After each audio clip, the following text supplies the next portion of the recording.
What's going on, guys? My name is Wade with TechDaily, and in this video, we're going to be comparing the new LG Stylo 6 to last year's LG Stylo 5. Now, unlike last year, where the Stylo 5 didn't really receive any major changes, this year's Stylo 6 is a brand new device, and there's actually a lot to talk about. If you were holding out on upgrading, maybe you still have the Stylo 4 or even something else, this new Stylo 6 might just be the refreshed new phone you're looking for. So let's go ahead and see what's new, and hopefully by the end of this video you can decide if the Stylo 6 is worth the upgrade. First off, let's talk about pricing and availability. At least at the time of filming this video, the new Stylo 6 is only available through Boost Mobile, but I suspect that will change, with the phone likely coming to Cricket, Metro, and offered unlocked as well in the coming months. But with Boost right now, they have this phone listed for $219. They are currently running a discount at the moment to put this phone actually at $179.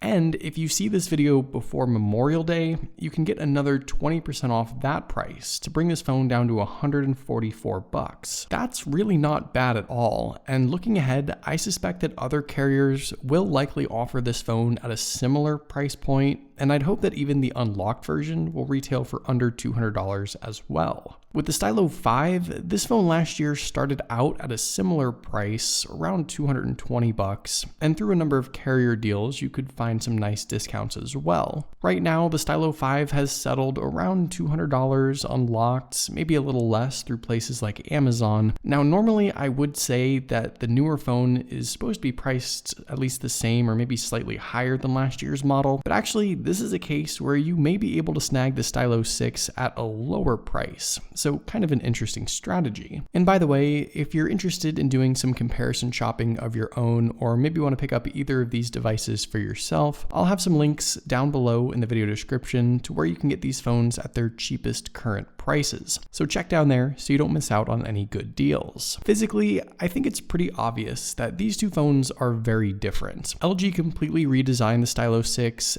and not only that, they made this phone quite a bit larger as well. The new Stylo 6 is a massive 6.8-inch phone, while the Stylo 5 was a much more manageable 6.2-inch device. Most of the extra size with the Stylo 6 comes in the form of height. The phone is actually almost half an inch taller, which is a pretty significant difference, honestly. I think if you had any issues reaching the edges or corners of the Stylo 5, it'll be even harder on the Stylo 6. The Stylo 5 I thought was relatively comfortable for someone like me, but even with some bigger hands, the Stylo 6 is a bit of a reach. If you like big screens, obviously you're going to get a bit more screen real estate, but it is quite the change. LG also redesigned the display setup just a bit by going with a sort of teardrop notch for the front camera. Now, this phone does have LG's new second display setting where you can add a full bezel. It just sort of turns the status bar black in order to blend everything in. I personally don't like this setup at all, but it's there if you want it. As just a notch, it's fine. The rest of the bezels and borders are also pretty much the same across the two phones as well. You've got totally flat screens, no curved edges anywhere, and obviously a slightly more prominent bottom chin as well, though it's a tiny bit smaller on the new Stylo 6. In addition to the size of these phones being different, LG also redesigned the housing as well. The Stylo 6, I think, has a much more premium look than the Stylo 5, though the materials seem to be the same. The back panel is still plastic on the Stylo 6, even though it kind of looks like glass. It's a shiny metallic finish that feels harder and more premium, and also looks pretty cool too with that slight rainbow effect. The sides and edges on the Stylo 6 are also a polished chrome. Now, the Stylo 5 had a metal frame. You could tell that easily by not only feeling it, but by also seeing the antenna bands that were built into the metal. With the Stylo 6, the frame feels like metal, though I'm not 100% certain because there are no visible antenna bands anywhere to be found. I wouldn't be surprised if it's a super hard polished plastic or some sort of mixture, but either way, it feels just as nice and I think looks even better. One other thing to note, the new Stylo 6 is a very boxy feeling phone. There's no tapered edges edges or sloping sides. It's as squared off as can be, and it feels a lot thicker and heavier in the hand. The Stylo 5 I think tried to hide the thickness a little bit with a curved back, but there's nothing hidden on the Stylo 6. This is a thick, chunky phone from every angle. Taking a look around at everything else, on the left side, both phones have the volume buttons and SIM and SD card tray at the bottom, though the Stylo 6 now has an additional dedicated Google Assistant button added as well in the middle there. The right side of the phones have just the power buttons, and down below, both phones have a headphone jack, USB-C port, speaker, and the stylus, of course, which I'll talk about in a second. Around back, you can see probably the other huge change with the Stylo 6. It now has 3 cameras instead of just 1, and it also still retains the dedicated fingerprint sensor as well. In regards to that fingerprint sensor, it feels about the same. It's placed in sort of the same spot as before, and as far as the speed and accuracy, both phones are pretty close. The Stylo 6 might have a tiny advantage, but there's really no upgrade here. The only thing worth mentioning actually is that LG took away Face Unlock on the Stylo 6 completely, so the fingerprint reader now is the only biometric option you have, which is kind of interesting. So let's actually talk about the stylus setup on these two devices, and also some of the software differences as well, since that's kind of the whole point of these phones. First off, we do have some differences with the hardware. The stylus on the Stylo 6 has a clickable top now that helps with pulling it out and popping it back in, and this I think is a welcome change. It sort of mimics Samsung's Note line. The stylus on the Stylo 5 was always kind of a pain to try and pick out with your fingernail, so this change is definitely good. The actual stylus itself on the new Stylo 6 is also a little different in size and weight. It's taller, heavier, a little thicker, and I think it feels a little bit more premium this time around, though at the end of the day, it is still just a little metal pointer with some rubbery tips. It's not a smart stylus, it's not connected via Bluetooth, it doesn't have any buttons or functionality really. It is, for all intents and purposes, just a simple metal pointer. With both phones, you can of course use the stylus like you would your finger to tap, swipe, and navigate throughout the phone, so nothing has changed there. Off to the right, you have your shortcut selection of stylus-related tools and apps. Now, the default shortcuts have changed a little bit, but much of the actual apps and tools remain the same across both phones. You obviously have notes and memos, GIF capture, coloring book, draw chat, and a whole bunch more. And you can customize this shortcut menu to launch other apps as well. There's just really not a whole lot that's different here. If you're familiar with the selection of stylus apps on the Stylo 5, you already know what to expect on the Stylo 6. Unfortunately, there's just not a whole lot that's new.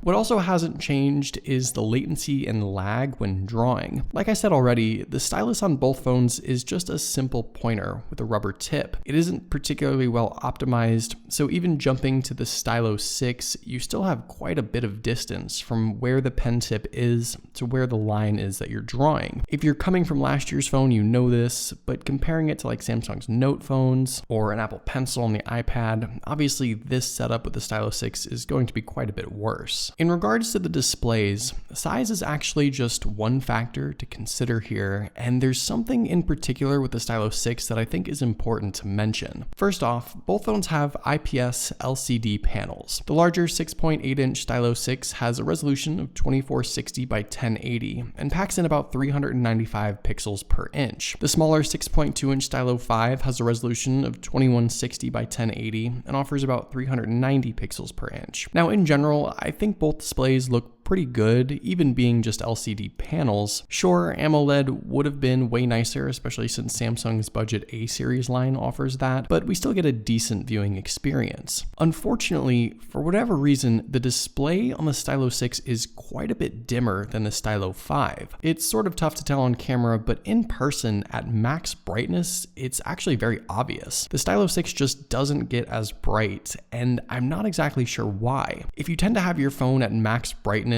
or maybe you have trouble seeing it outside in the glare, I think the experience will actually be worse on the Stylo 6, so that's definitely something to consider. When it comes to listening to your content, the Stylo 6 actually has a solid advantage here with new upgraded dual stereo speakers. There's a speaker down below and an additional one in the earpiece, and having stereo speakers here with this phone versus just the one single bottom speaker on the Stylo 5, I think is a solid upgrade. Stereo Stereo speakers are a super underrated feature, especially on budget phones, so this is just really nice to see. Inside, both phones also pack some slightly different specs. With the battery, the Stylo 6 jumps up to 4,000 milliamps, while the Stylo 5 had a 3,500 milliamp capacity battery. But I do realize the larger screen may cut into that extra power a little bit. I was sort of surprised the Stylo 6 didn't have an even bigger battery given how large the phone is, but I still think you'll be able to get a little better battery life on this new device. It may not be drastic, but it's likely a noticeable difference depending on your usage. With the internal specs, we've got a couple upgrades here too. The Stylo 6 gets the MediaTek Helio P35 processor, GE8320 GPU,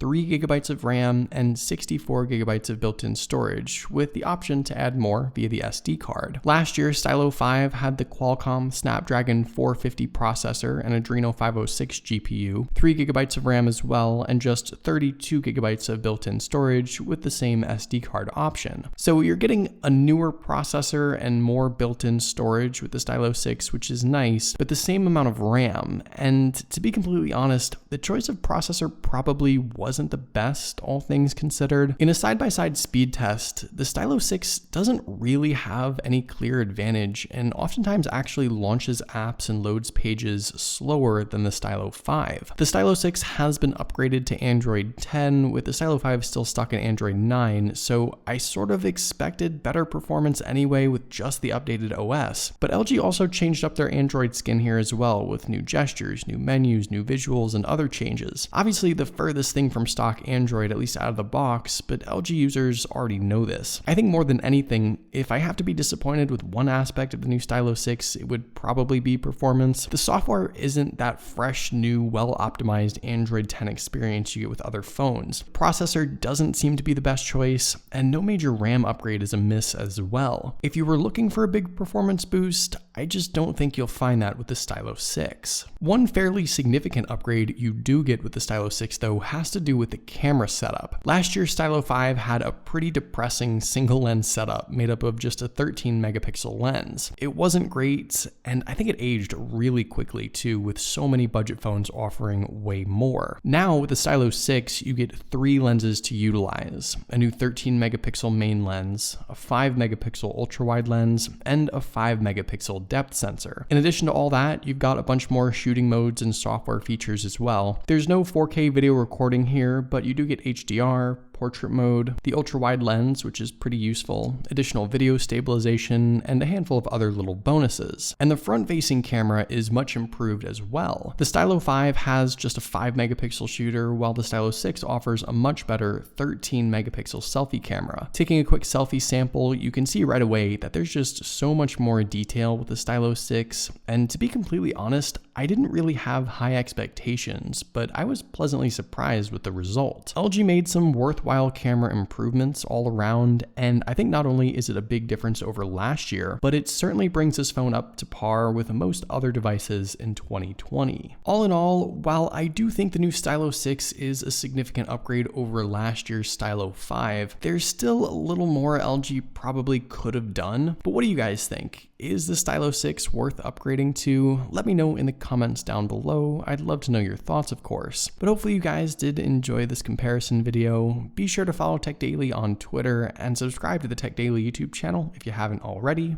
and I'll see you guys later.